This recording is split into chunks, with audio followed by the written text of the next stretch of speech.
Assalamualaikum warahmatullahi wabarakatuh. Perkenalkan, nama saya Sinta Raki Alianjaha dari Fakultas Ekonomi jurusan Akuntansi Universitas Islam Negeri Maulana Malik Ibrahim Malang. Di sini saya akan menjelaskan tentang teori biaya produksi. Pengertian biaya produksi. Apa sih biaya produksi itu? Biaya sendiri dalam pengertian produksi adalah semua beban yang ditanggung oleh produsen untuk menghasilkan suatu produksi. Sedangkan biaya produksi adalah semua pengeluaran yang dilakukan oleh perusahaan untuk memperoleh faktor-faktor produksi dan bahan mentah yang akan digunakan untuk menciptakan barang yang diproduksikan perusahaan tersebut. Unsur-unsur biaya produksi ada 3. Yang pertama yaitu bahan baku langsung, kedua tenaga kerja langsung, dan yang ketiga overhead pabrik. Selanjutnya pembagian biaya produksi menurut pengeluaran. Pembagian biaya produksi menurut pengeluaran dibagi menjadi 2. Yang pertama, biaya eksplisit. Kedua, biaya implisit.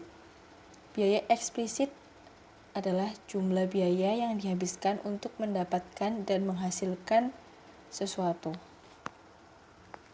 Seperti contoh biaya tenaga kerja, bahan baku, dan lain-lain. Sedangkan biaya implisit adalah biaya peluang ketika perusahaan menggunakan sumber daya yang dimilikinya. Analisis biaya produksi menurut jangka waktu dibagi menjadi 2. Yang pertama jangka pendek dan yang kedua jangka panjang. Jangka pendek merupakan jangka waktu di mana perusahaan telah dapat menambah faktor-faktor produksi yang digunakan dalam proses produksi. Biaya-biaya produksi yang terkait dengan biaya jangka pendek yang pertama yaitu biaya total atau total cost, merupakan keseluruhan jumlah ongkos produksi yang dikeluarkan oleh perusahaan. Dengan rumus total cost sama dengan total fixed cost plus total variable cost. Yang kedua, yaitu biaya tetap total atau total fixed cost, merupakan keseluruhan biaya yang dikeluarkan untuk memperoleh faktor produksi yang tidak dapat diubah jumlahnya. Yang ketiga, yaitu biaya variabel total atau total variable cost, merupakan keseluruhan biaya untuk memperoleh faktor produksi yang dapat diubah jumlahnya.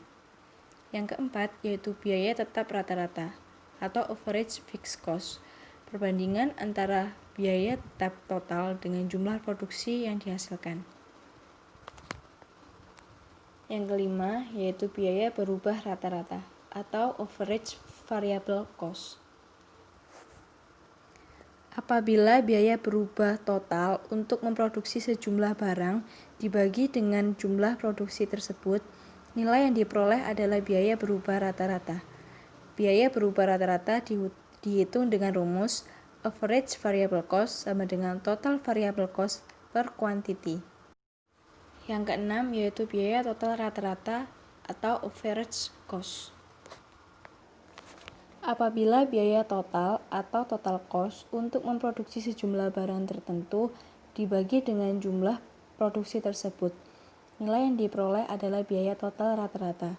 Nilainya dihitung menggunakan rumus average cost sama dengan total cost per quantity, atau bisa juga dengan average cost sama dengan average fixed cost plus average variable cost.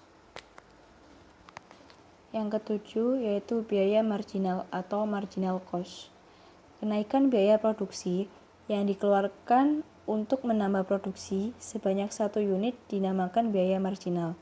Dengan demikian, berdasarkan definisi ini, biaya marginal dapat dicari dengan menggunakan rumus delta total cost per delta quantity. Selanjutnya yaitu kurva biaya jangka pendek. Di grafik sebelah kiri terdapat kurva biaya-biaya total. Kurva TFC bentuknya adalah horizontal karena nilainya tidak berubah walau berapapun banyak barang yang diproduksikan. Sedangkan kurva TVC bermula dari titik 0 dan semakin lama semakin bertambah tinggi. Kurva TC adalah hasil dari penjumlahan TFC dan TVC. Sedangkan grafik sebelah kanan yaitu grafik biaya rata-rata. Dalam menggambarkan kurva-kurva biaya rata-rata, perlulah disadari dan diingat bahwa AVC dan AC dipotong oleh kurva MC pada titik terendah dari masing-masing kurva tersebut. Selanjutnya kita membahas tentang biaya produksi dalam jangka waktu panjang. Dalam jangka panjang, perusahaan dapat menambah semua faktor produksi atau input yang akan digunakannya. Oleh karena itu, biaya produksi tidak perlu lagi dibedakan antara biaya tetap dan biaya berubah. Ini berarti bahwa perusahaan-perusahaan bukan saja dapat menambah tenaga kerja, tetapi juga dapat menambah jumlah mesin dan peralatan produksi lainnya. Biaya-biaya produksi yang terkait dengan biaya produksi jangka panjang. Yang pertama adalah biaya total jangka panjang atau long total cost, merupakan biaya yang dikeluarkan oleh perusahaan untuk memproduksi produknya dan sifat biayanya adalah variabel. Dengan rumus, long total cost sama dengan long variable cost. Yang kedua yaitu biaya marginal jangka panjang atau long marginal cost, merupakan biaya yang timbul dikarenakan perusahaan menambah kapasitas produksinya. Dengan rumus, long marginal cost sama dengan delta long total cost per delta quantity.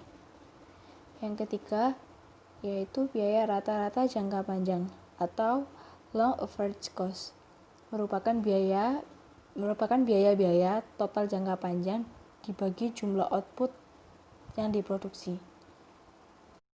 Selanjutnya cara meminimumkan biaya dalam jangka panjang. Seperti yang ditunjukkan dalam kurva, dimisalkan terdapat 3 kapasitas pabrik yang dapat digunakan oleh pengusaha. Kapasitas 1 ditunjukkan oleh AC1, kapasitas 2 ditunjukkan oleh AC2, dan kapasitas 3 ditunjukkan oleh AC3. Dalam contoh ini, pada hakikatnya pengusaha mempunyai 3 pilihan dalam menggunakan alat-alat produksi, yaitu kapasitas pertama, kedua, dan ketiga.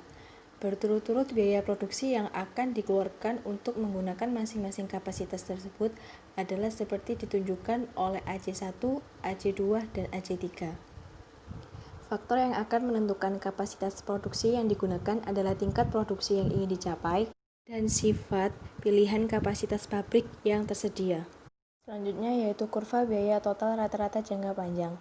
Kurva tersebut bukanlah dibentuk berdasarkan kepada beberapa kurva AC saja, tetapi berdasarkan kepada kurva AC yang tidak terhingga banyaknya. Oleh karena kurva AC banyak jumlahnya, maka kurva biaya total rata-rata jangka panjang adalah suatu kurva yang berupa garis lengkung yang berbentuk U. Kurva tersebut merupakan kurva yang menyinggung berbagai kurva AC jangka pendek. Titik-titik persinggungan tersebut merupakan biaya produksi yang paling optimum atau minimum untuk berbagai tingkat produksi yang akan dicapai pengusaha di dalam jangka panjang. Skala ekonomi. Skala kegiatan produksi jangka panjang dikatakan mencapai skala ekonomi atau economies of scale apabila pertambahan produksi menyebabkan biaya produksi rata-rata menjadi semakin rendah. Produksi yang semakin tinggi menyebabkan perusahaan menambah kapasitas produksi, dan pertambahan kapasitas ini menyebabkan kegiatan memproduksi bertambah efisien. Ini dicerminkan oleh biaya produksi yang bertambah rendah. Faktor yang menimbulkan skala ekonomi ada 4. Yang pertama yaitu spesialis faktor-faktor produksi. Kedua, pengurangan harga barang mentah. Ketiga, memungkinkan produk sampingan diproduksi. Keempat, mendorong perkembangan usaha lain. Selanjutnya yaitu skala tidak ekonomi. Wujudnya skala tidak ekonomi terutama disebabkan oleh organisasi perusahaan yang sudah menjadi sangat besar sekali sehingga menimbulkan kerumitan di dalam mengatur dan memimpinnya. Selanjutnya yakni beberapa bentuk kurva long run average cost. Dalam grafik kiri atas, kurva LRAC sangat cepat penurunannya, tetapi ia sangat cepat pula mengalami kenaikan. Dalam grafik 2, juga pada permulaannya skala ekonomi sangat menguntungkan, tetapi juga tidak berlangsung lama. Tetapi, ia diikuti oleh kurva LRAC yang datar, yang berarti pada tahap permulaan skala tidak ekonomi belum lagi menguasai kegiatan perusahaan. Pada kurva yang nomor 3, industri biasanya terdiri dari perusahaan-perusahaan yang sangat besar ukurannya, dan jumlah perusahaan dalam industri tersebut relatif sedikit.